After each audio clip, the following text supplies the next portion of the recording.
failure is not an option. It is. It summarizes my philosophy where it says, choose consciously what you suffer for.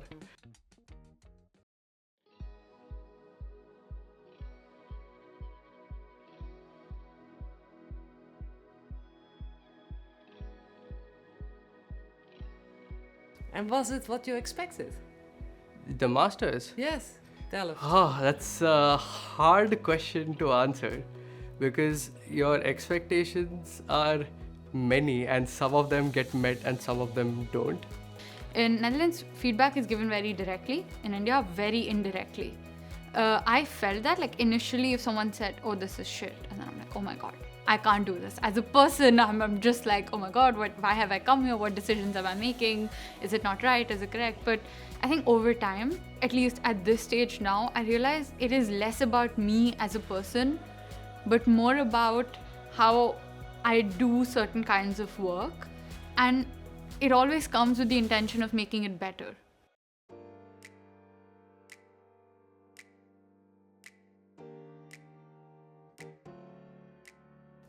I want to be a designer that designs meaningful products.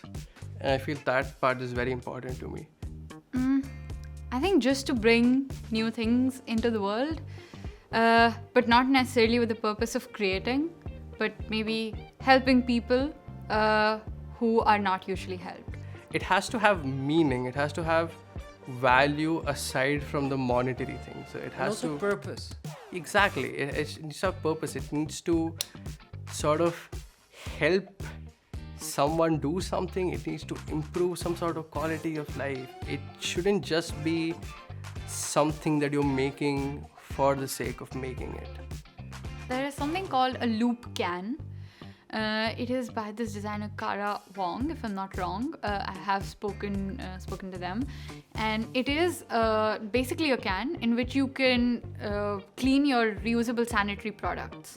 So it can be used in war zones. It can be used where in refugee areas. It can be used anywhere where you have lack of water or resources to clean your reusable sanitary products. Because I feel like there's a lot of garbage in this world, and I just don't want to add to like the massive floating trash pile in the ocean by making something that nobody wants or something that people think they want but is actually garbage.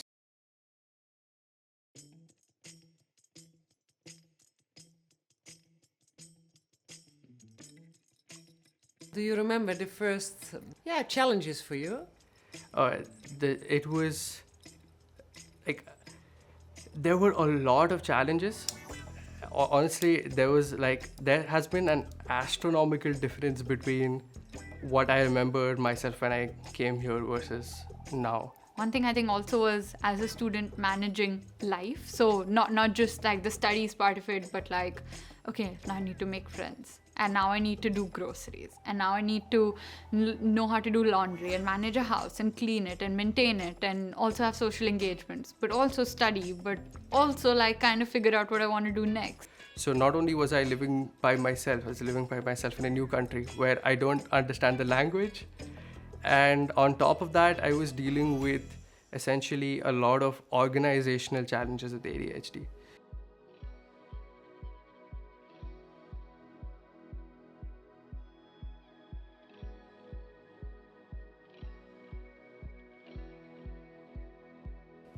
Like I believe in like failing fast and failing often because I really do. Like I try to put myself in so many different things and applying for different things or even like exposing myself. And I really have a rejections folder, if you see my laptop, which has all of my rejections I've ever gotten.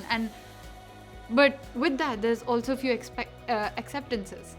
And then that's like you just need that one for it to work out. I used to be afraid of failing because it is not in the sense that I used to not try things because I was like, I'll fail. But I was afraid of putting in effort for things and then failing.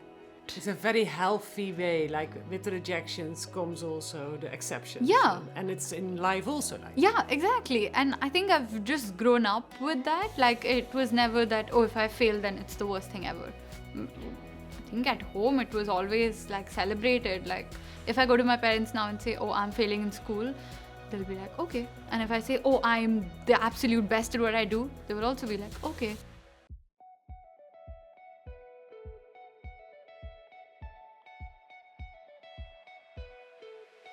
But did you also learn to ask help sometimes?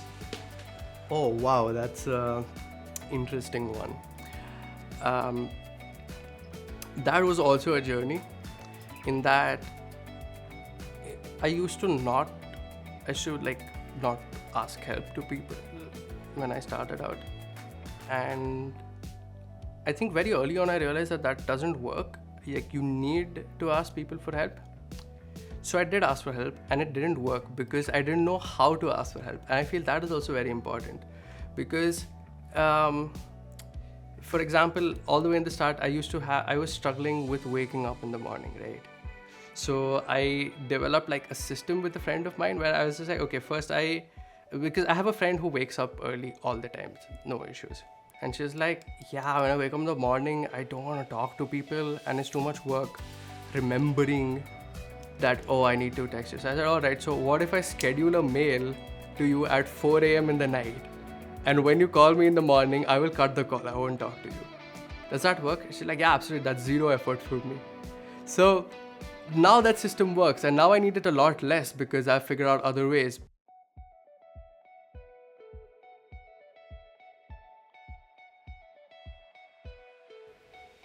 So one thing to know is, at least for an international student, right, there is a difference in how your master's sort of goes, in that you have significantly a lot more pressure because your financial constraints are a lot more. You pay 10 times the fees. So there is a pressure also from that. Yeah, there's that pressure. Then From you've home, got the maybe pressure also. of your work visa, all these things. So by default, I will say as an international student, you have less time for these things. I think I'm also the kind of person who will just tell myself that I can do it if I plan it well enough. And if it gets too much in my head, I just write it down. Like, I'm like, okay, like I have a planner for every single day of the week, and I plan out the tasks, and then I take it after it's done. And if it's not done, it's circled, and then I'm like, okay, I will find some time on the weekend And this helps to you. catch up. Yeah, which helps. So little under a year ago, I started doing Argentinian tango. I have an elder sister who's great at dancing. And I remember this one time where we used to go to the same dance class together because it was convenient. I remember this one time, our teacher just pulled it aside and she was like, hey, I just want to know, is Nilay adopted or something? Like, how is it that he's so bad at dancing and you're so great at it? And don't be afraid to explore. Just sometimes putting yourself in situations like maybe trying a new dance class or just attending a talk could lead to somewhere you would never have thought of. So I really believe in that.